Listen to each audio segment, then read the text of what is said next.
гал төмрийн аюулаас урьдчилан сэргийлье. Иргэн та гэр болон албан байгууллагын цахилгаан шугамын ачааллыг хэтрүүлэхгүй байх.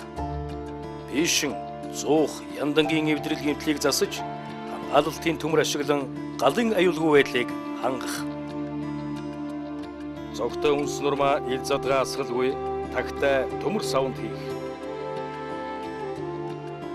Бага насны хүүхдийг харж хандах асрах хөнгүүгээр гэртэн цоожилж орхихгүй байх.